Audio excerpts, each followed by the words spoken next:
So I've accumulated a lot of historical stuff in our dining room to, I suppose, provide some context for the meals and the life we get to enjoy in the year 2020.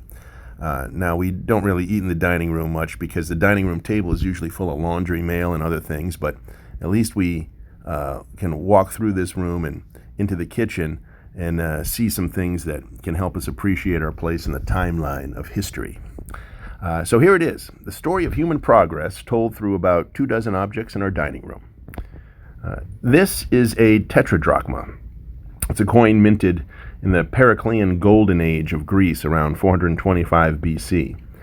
The Greeks practiced democracy and elevated knowledge and public discourse, and so the head of this coin shows Athena, the goddess of justice and wisdom. The tail of the coin is Athena's owl, and this part is interesting. Notice that the head of the owl has been cut through the middle. The cut was made to make sure the coin was silver through and through, and not a debased version filled with bronze or another less valuable metal. The placement of the cut through the head is suspected to be due to resentment of Greek power, and the cut was made where it was to show defiance to Greek influence. This coin became the first widely accepted international coin, allowing commerce among all the nations in the region, even among enemies of Greece, for over 300 years. It's also one of the first coins, if not the first coin, to have a head and a tail, meaning a side with a human head on one side and an animal depiction on the other. Since the ancient Greeks founded philosophy as a rigorous discipline, even in the Roman Empire that followed afterwards, educated people were expected to speak fluent Greek as well as Latin, so they could read the great Greek philosophers in their original language. And when the Western Roman Empire fell, the Eastern Roman Empire continued, with its people taking up Greek as their primary language. The ancient Greek Empire was followed by the Roman Empire, which saw a continued flourishing of learning, with philosophers continuing to ask important questions about how the world works. Much of this learning was lost during the Dark Ages in Europe, but a book by the ancient Roman philosopher Lucretius, called On the Nature of Things, was rediscovered in a library by a monk in the 1400s. In this book, Lucretius describes a world made up of collections of tiny particles, which we'd later call atoms, and how living things that better adapt to their environments are the most likely to survive into the future. Here's a 1714 publication of the then rediscovered book by Lucretius, which became part of the European Enlightenment and the development of the scientific method that finally continued in earnest the inquiries of the ancient Greeks and Romans. The significance of Lucretius's book, In the Nature of Things, is described in a book called The Swerve. Games have been around for a long time as well, and here's one of a pair of dice from ancient Rome from around 300 AD. It uses the very same dot pattern we use today, not Roman numerals. Now, these early dice were crudely made, and the edges of their sides weren't uniform, so the chances any particular number would come up wasn't precisely equal. But as the production of dice became more uniform during the Middle Ages, when dice-making guilds standardized the size, shape, and weight of dice, people began to finally notice and appreciate the mathematics of precise probability. One of those peoples was Girolamo Cardano, an Italian Renaissance scientist and chronic gambler, who wrote a book around 1564 that first set out the laws of basic probability as we know them today, including how 1 over 6 times 1 over 6 defines the odds of the same number coming up on both sides of a dice when thrown. You can read more about how the history of games spurred knowledge and innovation in Stephen Johnson's excellent book, Wonderland.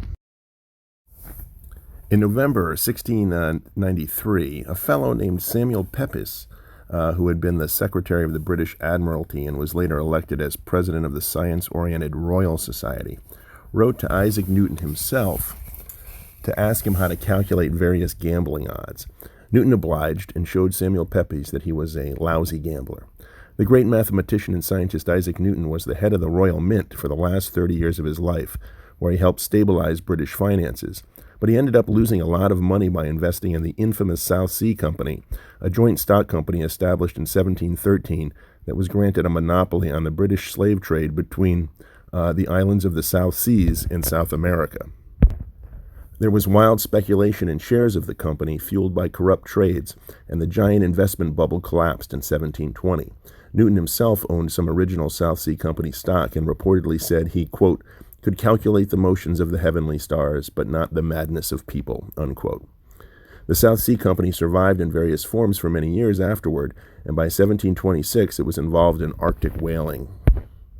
On July 18th, 1726, a John Boddington distributed around London a bunch of small printed notices. Now this is one of them, an actual original, that reads, quote, lost or mislaid on Saturday last, in or about the South Sea Annuity Office, 2 South Sea September bonds, numbered 4301, 4302, for £100 each.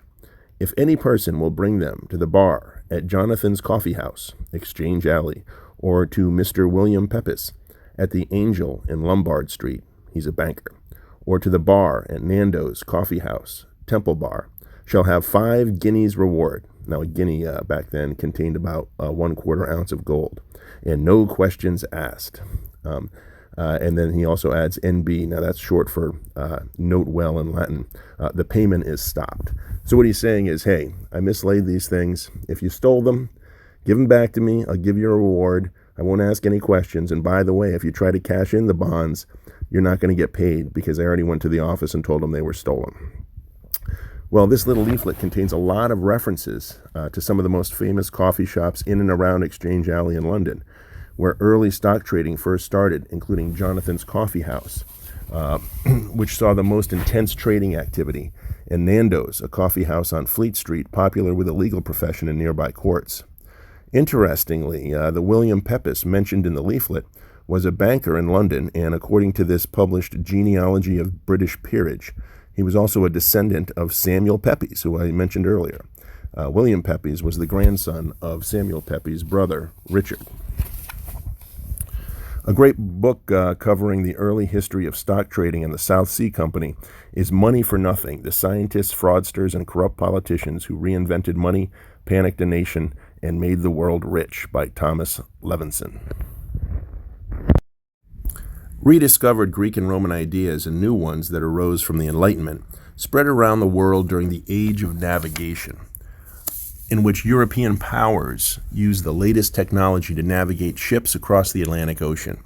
Here's a page from the 4th book of a much larger volume called The English Pilot, published around 1750 by the Mountain Page Publishers, which included hundreds of navigational entries to help ship captains find their way around the world. This entry shows the latitudinal and longitudinal coordinates of the Gulf of Mexico and what to look for as your ship approaches. This was the best ship captains could do as far as navigational aids went before our modern global positioning systems were developed. This expansion of international trade around the world spurred the growth of corporations, including England's East India Company, a unique private company authorized by the English government to act as an arm of the government in expanding trade and influence into India. The East India Company helped deliver dyed Indian calico cloth to England, which was adopted by the middle class as well as the aristocracy in a way that helped lead to the blurring of class distinctions and greater democratization. The company also ran a huge trade in pepper, one of the most in-demand commodities of the time, and other spices. The East India Company had its own army, and it minted its own coins, including this one here, a 1773 copper double pice. You can see Bombay and the crown of the King of England, at the time King George III. The same year this coin was minted, a man named Thomas Law started work for the East India Company as a clerk. He later worked his way up to become a revenue collector and judge for the company in India, and still later an influential writer on economics. He was one of the first prominent people to move into a house in Washington, D.C., in the southwest waterfront section in 1796. The house still exists today. Also, the same year this coin was minted, Warren Hastings was appointed Governor General of India, a new position that had been created to improve the administration of British India. Hastings was subject to impeachment proceedings brought by Edmund Burke in the English Parliament. The charges were bogus, and the impeachment inquiry ultimately failed in 1795. Those events and others are described in a book called The Anarchy. That attempt to impeach Hastings was noticed by the founding fathers of the new United States of America and referenced at the Constitutional Convention called to draft the U.S. Constitution, which included its own impeachment provisions. One of those founding fathers was Oliver Ellsworth, a delegate to the Constitutional Convention from Connecticut, and one of only 5 members of the Committee on Detail, which revised drafts of the Constitution for the convention delegates. During the Revolutionary War, Ellsworth was in charge of approving payments to Revolutionary War soldiers from Connecticut, and this is one of the pay authorizations he signed in 1777 for a Captain Jonathan Brewster, who served under Colonel Jedediah Huntington from my hometown of Norwich, Connecticut. Oliver Ellsworth was the principal drafter of Article 3 of the Constitution, the part of the Constitution that established a federal judicial system in the Supreme Court. Ellsworth served as one of the first 2 senators from Connecticut and was the principal drafter of the federal statutes enacted during the first Congress, establishing the federal judiciary, creating federal crimes, and setting the rules for the federal courts. A description of Ellsworth's contributions to the founding of America can be found in this Law Review article. Debates about the extent of the U.S. President's powers and those of Congress began immediately after the ratification of the Constitution. Another great founding father, Alexander Hamilton, served as the first Secretary of the Treasury and was a great supporter of President George Washington, having served as Washington's chief aide during the Revolutionary War. Hamilton went on to engage in a public debate with James Madison in which Hamilton supported a more robust view of presidential power under the Constitution. Here's one of the entries of those debates, written by Hamilton under the pseudonym Pacificus, that appeared in a Boston newspaper in 1793. And below this is the front page of a 1792 issue of the Gazette of the United States, a newspaper that supported Hamilton and other members of the Federalist political party. It contains Hamilton's itemization of the federal debt at the time, which was virtually nothing compared to today's federal debt. Back then, itemizations of the federal debt were front-page news. An envelope signed by Hamilton's political rival James Madison can be found over here. It's a letter from 1822. At the time, former presidents, as was Madison, were allowed to send mail for free by simply signing their name on the envelope. This letter is addressed to a Dr. Cutting, who was Nathaniel Cutting, who then worked with Thomas Law, whom I mentioned earlier, at the Columbian Institute for the Promotion of Arts and Sciences in Washington, D.C. Dr. Cutting was the Institute's secretary, and Thomas Law was one of its vice presidents. Madison's letter that was in this envelope was dated December 7, 1822, and in it Madison states Dr. Cutting had forwarded to him a piece written by Thomas Law at Thomas Law's request. Madison calls Mr. Law, quote, a man of genius, unquote, but he also expresses less confidence than does Mr. Law in the soundness of the government policy of addressing problems by borrowing money. Dr. Cutting himself was an interesting figure. Previously, at the request of President George Washington and then Secretary of State Thomas Jefferson, Cutting had served as a diplomat during the 1793-1794 mission to seek an agreement with the Barbary pirates regarding their treatment of American captives on the high seas. The pirates' practice of kidnapping American sailors and ransoming back to America led to President Thomas Jefferson sending the Marines on their first mission to stop these pirates. Now, the Barbary pirates were essentially Muslim warlords operating out of North Africa. Muslim warlords developed the transatlantic slave trade in Africa, where they enslaved Africans and sold them to people from all around the world for hundreds of years. Here we have another Free Frank envelope, this one signed by President Thomas Jefferson's Secretary of the Treasury, Albert Gallatin. The envelope's addressed to a Baltimore customs official, and the letter inside contained instructions on how to enforce various trade laws. Gallatin encouraged President Jefferson to make the Louisiana Purchase, in which Napoleon sold France's territories in America to America. Gallatin arranged the financing for the purchase, the sale of land parcels there, and he helped plan the Lewis and Clark expedition to explore lands west of the Mississippi River. The Louisiana Purchase led to debates about whether the new states in the purchased territory would allow slavery or not, which in turn led to the Civil War. A good book on Hamilton and Gallatin's influence on America's finances early in its history is called The Founders and Finance. But before we get to the Civil War, let's look at some examples of the great leaps in technology that were occurring between the middle of the 1700s and the middle of the 1800s, a period known as the Industrial Revolution. Madison, Ellsworth, and Hamilton would have written under the bright, clear, and relatively odorless and clean burning light of whale oil lamps like this one, made by the Boston and Sandwich Glass Company in New England. But whale oil was later replaced by kerosene, a fossil fuel derived from coal during the Industrial Revolution. The discovery of coal's use as a generator of heat and the use of heat to create power to do mechanical work was one of the most important advances in human history. Now, let's take a great leap back in history to introduce the artifacts to follow.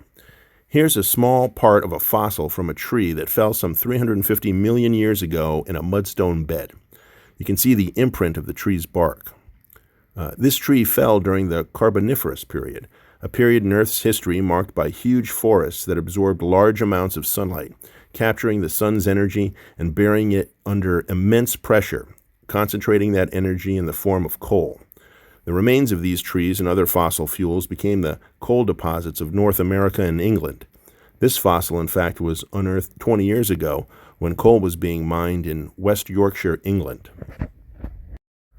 Well, this tree and others helped produce the coal that created the demand for the steam engine, which was originally developed to use the coal in England to turn heat into work done by a machine that helped dig ever deeper coal mines. And here we have an engraving from the first edition Cyclopedia by Abraham Rees, published in Philadelphia around 1810, which shows how the steam engine invented by James Watt operated at the Chelsea Waterworks. There's a great series of lectures on the Industrial Revolution in the Great Courses series here. So this tree fueled the steam engine and the other machines of the Industrial Revolution that began in England and later spread around the world, leading to the creation of industries that resulted in the manufacture of all sorts of fantastic things that have increased human well-being in all the many ways we've seen ever since. The companies that launched the Industrial Revolution weren't just fueled by heat and steam, they were fueled by capital, money invested by other people who shared the hope the company would be successful in return for part of the profits. But many companies didn't succeed and went out of business, causing losses for investors in those companies. If investors couldn't limit their risk of loss, they'd be reluctant to invest in any companies because they wouldn't want to risk losing all of their own money. But something came along that allowed investors to limit their risk of loss. That something was insurance, a form of risk spreading in which an entrepreneur and others could pay a relatively small premium for a big sense of security, knowing their monthly premium payments would pay for coverage of their losses in the event their company failed. Here's an insurance table from 1844, printed by the North British Insurance Company, showing how much you would have to pay in return for a certain amount of insurance coverage. These tables were based on the laws of probability first set out by Girolamo Cardano, who was mentioned before, the Renaissance scientist and gambler who studied rolls of the dice, and by Edmund Halley, who discovered Halley's Comet, but also converted probabilities into tables in 1693, showing the odds of mortality during certain age ranges. Getting probabilities of loss as accurate as possible was essential to workable insurance, because if premiums aren't matched to probabilities accurately, the insurance company will go bankrupt. The machines fueled by coal and steam during the Industrial Revolution powered assembly lines that created uniform, interchangeable parts that put high technology in the hands of ordinary people for the first time in human history. Now, the concepts of interchangeable parts in mass production go way back. Take, for example, this piece from the Qin Dynasty in China, which goes back to around 200 BC, over 2,000 years ago. This is the trigger mechanism for a crossbow. The massive armies of the Chinese Empire used these mass-produced trigger mechanisms to operate crossbows that held off invaders for centuries. And these crossbow parts were uniform and interchangeable, so defective trigger mechanisms could be swapped out quickly on the battlefield for new ones, preventing Chinese armies from being overwhelmed. But China began a policy of isolationism around the 13th century. They purposely cut themselves off from the rest of the world. And this was a policy that lasted into the 20th century. Under this policy, China also cut itself off from the technological innovations that improved on technologies developed around the world. That wasn't the case in the West, including England and America, which brings us to Samuel Colt and his invention of the Colt revolver. The Colt revolver came to be exhibited and sold worldwide, and Colt used the techniques of uniform, interchangeable parts and assembly lines to produce a gun with a revolving reloader that allowed many shots before reloading. This is the hammer mechanism from a model 1851 Colt Navy revolver. It was the preferred gun of Wild Bill Hickok, Buffalo Bill Cody, and Doc Holliday. Endorsed by the Texas Rangers, an American military unit, the Colt revolver became essential for pioneer families who needed a rapid-fire weapon to protect themselves from assaults by larger numbers of potential attackers as they traveled west to settle in the new states in territories of America. A great book on Samuel Colt is Revolver, Sam Colt and the Six-Shooter That Changed America. Colt successfully defended his patent on the revolver from infringement by competing gunmaker Smith & Wesson, and one of Colt's attorneys arguing his case was George Ticknor Curtis, a prominent attorney. Curtis was a historian as well, and this is an original edition of his biography of Daniel Webster, who was an influential member of Congress who was engaged in some of the most important debates preceding the Civil War. George Ticknor Curtis went on to represent Dred Scott in the Supreme Court. Dred Scott was a slave who sued for his freedom in court because he lived in a free state that prohibited slavery under the Missouri Compromise. But the Supreme Court infamously ruled against Scott, declaring he was property that couldn't have the rights of a citizen. That terrible decision helped lead to the Civil War. Opening up the West to settlement under the protection of the Colt revolver also contributed to more disputes about which states should allow slavery and which shouldn't. And before America could enjoy more of the fruits of the Industrial Revolution, it would have to endure a civil war that cost the lives of over 500,000 Americans. Over here is a Union rifle used in the Civil War. It's a Union musket stamped with a U.S. for United States. It was manufactured in 1863 by Alfred Jenkson's son at the Bridesburg Machine Works in Bridesburg, Pennsylvania, for the Union Army. And here's what's called a William Ellery pocket watch. In the 1850s, watchmakers at what would become the American Watch Company of Waltham, Massachusetts, developed the world's first machine-made watches. They completely redesigned the watch so that its parts could be assembled from interchangeable parts made on specialized machines invented just for that purpose. You can see some of the small and intricate parts of the watch through the back here. During the Civil War, Waltham's watch factory designed and mass-produced this low-cost watch called the William Ellery model. Previously, pocket watches were so expensive only the wealthy could afford them, but this William Ellery watch sold for an astonishingly low $13, and they became extremely popular with Union soldiers. The story of this and other inventions, including others we'll see later, is told wonderfully by Steven Johnson in his book and accompanying television series, How We Got to Now. Here's an 1812 edition of William Scott's Lessons in Elocution, a popular instructional reader containing examples of great writing and great speeches. This is the very same book that so influenced Abraham Lincoln in his youth and throughout his life. As Michael Gerhard writes in his book, Lincoln's Mentors, The Education of a Leader, besides the poems he encountered in the readers he had at school, Lincoln would have come across poetry in William Scott's Lessons in Elocution, another of the books that his stepmother had brought into their home. Around 1825, Lincoln began to read the Scott collection closely, which included Shakespeare, a writer who, along with Robert Burns, Lincoln quoted frequently throughout his life. The Union won the Civil War under the leadership of Abraham Lincoln. This is a letter written by the man who had moved the unanimous nomination of Abraham Lincoln for president at the 1860 Republican National Convention. His name was William Evarts. He served as U.S. Secretary of State under Presidents Hayes and Garfield, U.S. Attorney General under President Johnson, and U.S. Senator from New York. He was renowned for his skills as a litigator and was involved in some of the most important legal cases of his day. Evarts was lead attorney for the federal government in the treason prosecution of former Confederacy President Jefferson Davis, the grand jury indictment for which was approved by the first racially integrated federal grand jury in American history, including blacks who were active participants in Republican politics. Evarts was also chief counsel for President Johnson during his impeachment trial, which ended in Johnson's acquittal. Evarts was the first president of the New York City Bar Association, a position he held when he wrote this letter. Evarts later became a senator from New York and was the chief sponsor of the Judiciary Act of 1891, also known as the Evarts Act, which created the United States Courts of Appeal, completing the modern structure of the federal judiciary following the lead of Oliver Ellsworth, who was mentioned earlier. Evarts led the American fundraising effort for the pedestal for the Statue of Liberty.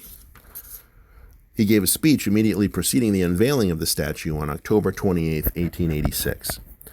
This letter, penned by Evarts, is addressed to George William Childs, the publisher of the Philadelphia Public Ledger newspaper. The letter states, "My dear sir, I regret that my absence at Washington ever since your letter of the 7th has prevented its coming into my hands until this morning. Mrs. Evarts and myself are expecting to come to Philadelphia for the meeting of the Peabody trustees, and it will give me great pleasure to accept your invitation to dinner for Wednesday. Yours very truly, William M. Evarts." The referenced Peabody trustees refers to the trustees of the Peabody Education Fund, established by George Peabody, widely regarded as the founder of modern philanthropy. The Peabody Education Fund funded education in the poorest areas of the United States. Peabody also funded, among other things, the Yale Peabody Museum of Natural History and the Harvard Peabody Museum of Archaeology and Ethnology. Now, next we have an eyeglass lens from a pair of glasses produced at the American Optical Company in the early 1900s. The rim of the frames was stamped with AOC 072, and the lens is marked with AO for American Optical. The company was located in Southbridge, Massachusetts, and was a major producer of standardized glasses. Interestingly, eyeglasses only became really important after the printing press was invented, after which the printed word on the page gave people something small they wanted to look at. Before that, the people didn't think they had much of a need to see small things more clearly. Lenses were, of course, also crucial in the manufacture of telescopes, which exposed the workings of physics on a universal scale, and microscopes, which exposed the workings of things on a microscopic scale, including the role of microbes in the spread of disease. Regarding the spread of disease, in the late 1800s, it was discovered that chlorine could purify water sources in public swimming pools. But it took the wife of a bleach company investor, Annie Murray, to make disinfectants popular for use in people's own homes. Murray came up with the idea of marketing chlorine cleaning products to individual households, and Clorox became sold in these small amber glass bottles to help keep kitchens in the home disease-free, marking a revolution in cleanliness we all appreciate today. The next piece of glass here is a vacuum tube. RCA's Cunningham Type 3944 radio vacuum tube. These devices became a key component of electronic circuits for the first half of the 20th century. They were crucial to the development of radio, television, radar, sound recordings and reproduction, long-distance telephone networks, and analog and early digital computers. They operate by using heat to amplify signals so they can be passed along more easily. They were later replaced by transistors. Here we have a device called a telegraph sounder. It included the first practical application of the electromagnet. When a telegraph message comes in from the electrical wire attached to it, the moving electricity creates a magnetic field that pulls a metal lever down to meet two magnets on the device, and the sounder produced an audible clicking sound representing the short and long key presses, the dots and dashes, which are used to represent text characters in Morse code. A telegraph operator would translate the sounds into characters representing the telegraph message. This is a Western Union Telegraph Company 1B local sounder, 400 or 100 ohms, by J.H. Bunnell, local. The bottom corner of the metal base is stamped with the words Patent, May 7th, 1895.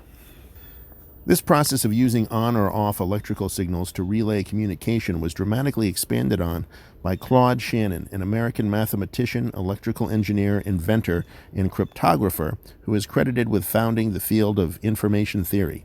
These are two books from Shannon's own library, which were auctioned off by Kunzer Books on behalf of his estate. The first book is The Chess Reader, and it's signed Claude Shannon on the inside cover, as it was part of his own library. Claude Shannon did research on chess and wrote on programming a computer to play chess in an article titled Programming a Computer for Playing Chess. And here's another book from Shannon's library called Tables, Functions, Formula, Curves. Shannon figured out how to use simple on and off electrical switches and combinations that could store and relay information.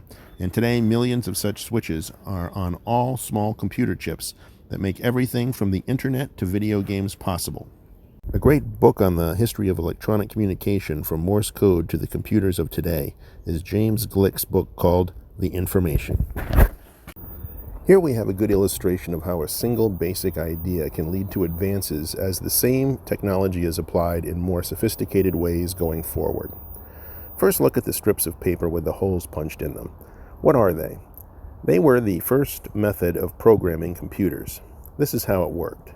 Claude Shannon came up with the idea that you could communicate information to machines with codes that were transmitted through switches, creating a large number of possible combinations of on-off switches that can represent numbers, ways of performing numerical calculations, and instructions to change the colors on a screen.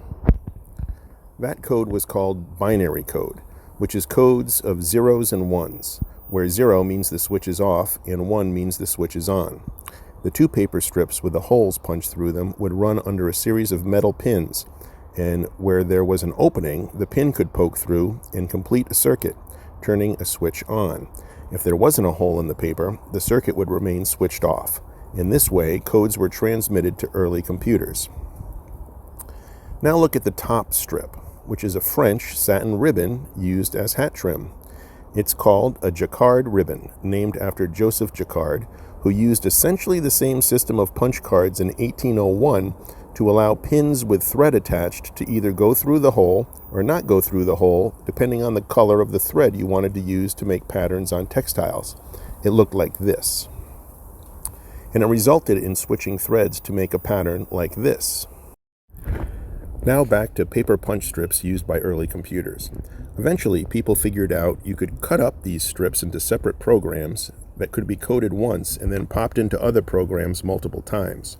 In fact, the diagonal arrow you see in the blue strip was used to help people piece back together a pile of cut-up coded strips they may have dropped on the floor and put them back together in the original sequence if they needed to, lining up the diagonal line as a guide. Now at the bottom of this frame is an IBM Standard Assembler card for use in the early IBM 360 computers.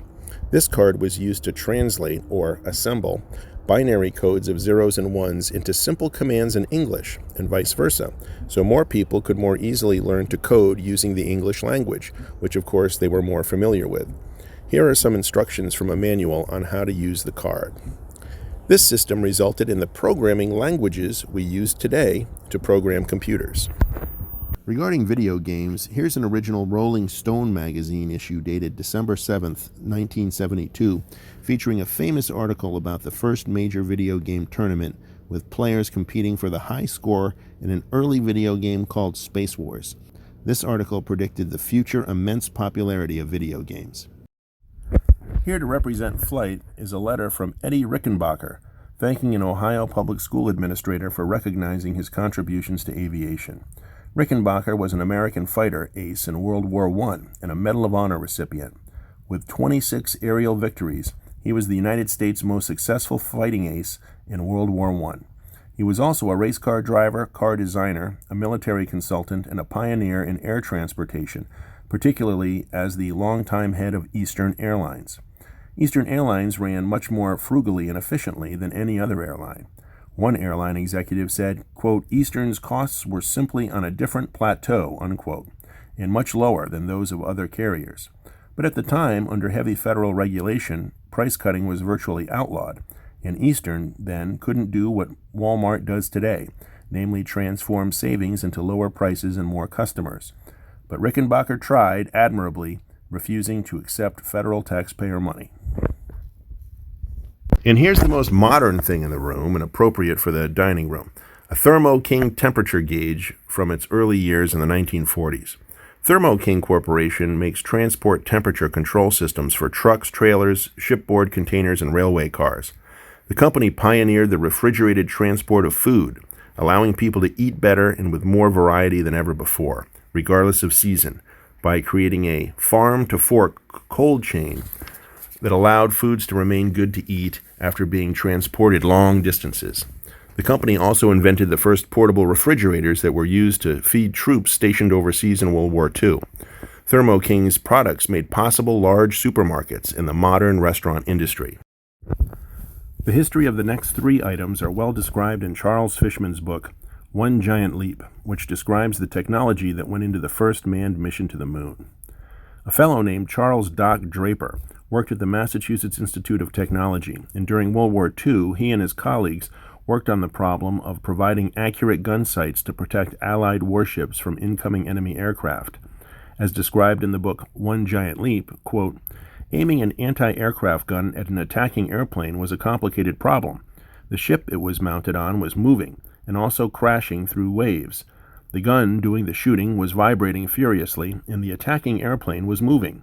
The anti-aircraft guns the British and Americans used at the start of the war proved incapable of protecting their ships because gunners couldn't get them aimed fast enough. Draper's team at MIT, working with Sperry Gyroscope, developed a legendary piece of equipment called the Mark 14 gun sight, which took all the motions into account and automatically smoothed and adjusted the gun. So a gunner sighting incoming aircraft through the Mark 14 was in fact aiming where the plane would be seconds later when the bullets arrived.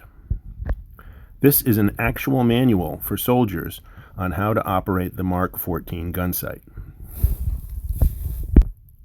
Reading from the book One Giant Leap again, quote, the Mark 14, said one World War II U.S. Navy gunnery officer, did 4 hours of differential calculus in a split second. The gyroscopic gun sight, which was kept secret until just before the war ended, was so innovative and so successful that Sperry made 100,000 of them, which were widely installed on U.S. and British Navy warships and were credited with saving ships and thousands of lives from attacking German and Japanese aircraft. The key elements in the Mark 14 were gyroscopes, sophisticated spinning devices that looked like a child's top. One of the people Draper worked with at Sperry Gyroscope during World War II was Jim Webb, the future head of NASA, who was young but already a senior executive at Sperry. The culture at the MIT Instrumentation Lab was a pure Draper creation, a setting for training graduate students and future engineers, mixing math and physics along with advanced engineering and manufacturing to create new tools that applied advanced science to solving hard problems with real technology. That's what the Mark 14 gun sight had been. That's why Draper had a pilot's license and a plane, so he could go up in the air and see and feel the problems of flight firsthand. Draper and his students and colleagues were working on the idea of what Draper called, quote, navigation inside a box, unquote. That was inertial navigation. The idea, the theory, had been around for a couple decades. The German V-2 rockets had used gyroscopes to help with their guidance, and the creator of those V-2 rockets, Wernher von Braun, had come to the U.S. with his team after World War II. But it was Draper and his students and colleagues who figured out how to design and build the sophisticated technology and knit it all together to make inertial navigation a reality. That became Draper's focus after World War II. And here's a 1971 instruction manual study guide for how to operate the inertial navigation system on a DC-8 plane run by the Flying Tiger fleet. The Flying Tigers were the first scheduled cargo airline in the United States and a major military charter operator during the Cold War era for both cargo and personnel. The airline was bought by Federal Express in 1988 and used to ship packages everywhere. Reading again from the book One Giant Leap, quote, for Charles Draper, the science was clear. Inertial navigation would work. The equations proved it. What stood in the way was the quality and precision of the instruments necessary to do the measurements, the gyroscopes themselves. It was the perfect example of how the application of advanced science often required pushing forward the state-of-the-art of manufacturing as well. Dissatisfied with the quality of the workmanship he could get, he recruited watchmakers from Waltham Watch. That's the same watch company that made the William Ellery watch discussed earlier. Those people were skilled at precision work with tiny components. Draper imposed an early form of clean room techniques in the areas where the gyroscopes were made. Workers wearing shoe covers and head covers, women forbidden to wear makeup while assembling the gyroscopes, because of the dawning realization that something as small as a hair or a spot of dirt or makeup could ruin the functioning of the sealed gyroscopes, which spun at 12,000 RPM. It was the result of that work that became the huge inertial measurement unit installed in the back of MIT's B-29 bomber for a secret flight in 1953. The Superfortress took off at 8:25 a.m. on Sunday, February 8, 1953, and flew for 13 hours and 6 minutes, 2,590 miles, across the width of the country. on its own, without any assistance from Draper's chief pilot, Charles "Chip" Collins, until it was time to land at Los Angeles International Airport. Remarkably, when the plane and the new inertial navigation system encountered the 100-mile-per-hour jet stream passing over Lake Mead in Nevada, it adjusted to compensate in a series of maneuvers that the crew found baffling. The jet stream was little understood at the time, but that turned out to be just right. After more than 13 hours in flight, the plane was just 10 miles off course as it approached LAX, 10 miles out of 2,590 flown. The B-29 flight was so significant a milestone in advanced navigation that when the U.S. government finally allowed Draper to talk about it in April 1957, that one 4-year-old airplane flight made front-page news across the nation. "Devices guide planes across U.S. without help of outside objects," was the New York Times headline. The Washington Post was more expansive. "New jamming-proof gyro pilot guides any kind of aircraft anywhere on Earth." Draper himself described inertial navigation for the ordinary public by way of metaphor. Quote, "An inertial system does for geometry what a watch does for time," unquote. The inertial navigation system, of course, was essential to the first manned mission to the moon, guiding the lunar lander down to its proper spot for landing. Now here are 3 Fairchild UL-923 micrologic integrated circuits. These were integral to NASA's project of manned missions to the moon as well. If you could strip off the top of these integrated circuits, here's what you'd see. Now let's read again from Charles Fishman's book, One Giant Leap. Quote, "Although MIT could ultimately buy 1 million integrated circuit chips for Apollo, an extraordinary volume in the 1960s, that was still a tiny amount. MIT would build only about 70 computers altogether, and it would build only 20 that would fly with astronauts in space. The million chips were enough for roughly 200 computers. That's why the instrumentation lab was simultaneously insistent on a whole new standard of quality and also worried about who would supply the chips. The instrumentation lab picked Fairchild. That way, one company got all the business. They picked a single chip from Fairchild for simplicity of design and manufacturing in the Apollo computer, and again, to give Fairchild maximum output of a single product.